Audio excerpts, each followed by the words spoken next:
मित्रांनो, तुम्ही जर हळद पिकाची जर लागवड केलेली असेल आणि तुम्हाला वाटत असेल की शेवटचे खत व्यवस्थापन आपण कशा पद्धतीने केलं पाहिजे जेणेकरून हळदीची शेंग म्हणजेच वाढायला सुरुवात होईल किंवा हळदीची जी काही जाळी असेल तर ती जाळी जास्त मोठ्या प्रमाणात म्हणजे फुगवण होईल किंवा हळदीचा रंग चकाकी टिकून राहील, तर मित्रांनो मी तुम्हाला जबरदस्त असे खत म्हणजे शेवटचे खत व्यवस्थापन सांगणार आहे व्हिडिओच्या माध्यमातून।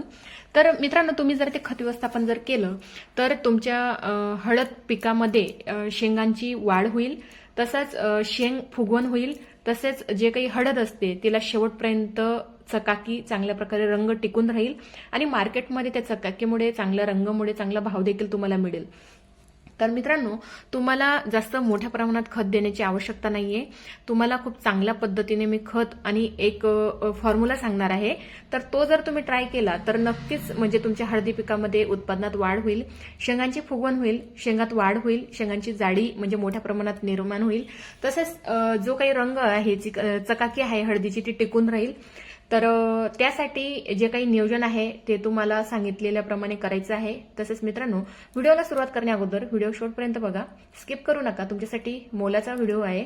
तसेच मित्रांनो, तुम्हाला जर रेकॉर्ड उत्पादन घ्यायचं असेल तर प्ले स्टोअरला जाऊन अमृत पॅटर्न ॲप डाउनलोड करा, अमृत पॅटर्न ॲप फॉलो करायला विसरू नका। तर चला तर मग मित्रांनो, आपण व्हिडिओमध्ये वेळ वाया न घालवता आपण बघूया की शेवटचं खत व्यवस्थापन आपण कोणतं करायला पाहिजे जेणेकरून उत्पादनात वाढ होईल, रंग चकाकी चांगल्या प्रमाणात येईल, तसंच शेंगांची फुगवण होईल आणि शेंगांमध्ये वाढ होईल। तर मित्रांनो, सर्वात आधी आपल्याला एकरी 0946 या खताचा वापर करायचा आहे। तर 0946 हे खत आपल्याला एकरी 5 किलो घ्यायचं आहे। तर मित्रांनो, 0946 शेवटच्या खत व्यवस्थापनामध्ये जर तुम्ही 0946 जर घेतलं एकरी 5 किलो आणि 5-5 दिवसांनी 2 वेळ तुम्हाला ड्रिपद्वारे हे खत वॉटर सोल्युबल आहे तर हे ड्रिपद्वारे आपल्याला सोडायचं आहे।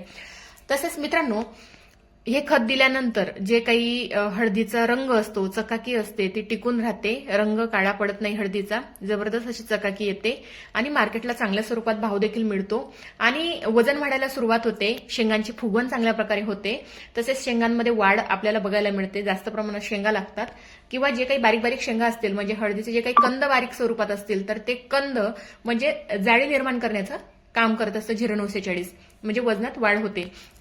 तर 0946 जबरदस्त असा आपल्यातून रिझल्ट तुम्हाला देऊन जाणार आहे, तर नक्कीच ट्राय करून बघा।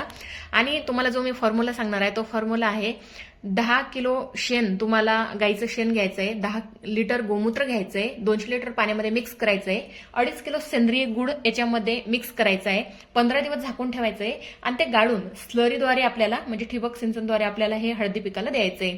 मित्रांनो, हे व्हिडिओमध्ये सांगितल्याप्रमाणे एवढं ट्राय करून बघा, एवढा जबरदस्त असा फॉर्म्युला आणि हे खत व्यवस्थापन आहे शेवटचं, तर तुम्हाला दुसरं खत वगैरे टॉनिक किंवा फवारणी वगैरे करण्याची आवश्यकता नाहीये। जबरदस्त असं वजनात म्हणजे वाढ होईल उत्पादनात आणि शेंगांची फुगवण चांगल्या प्रकारे होईल आणि रंग देखील चमकदार होईल। तर मित्रांनो, खूप फायद्याचा व्हिडिओ आणि मोलाची माहिती तुमच्यासाठी घेऊन आलेली होती।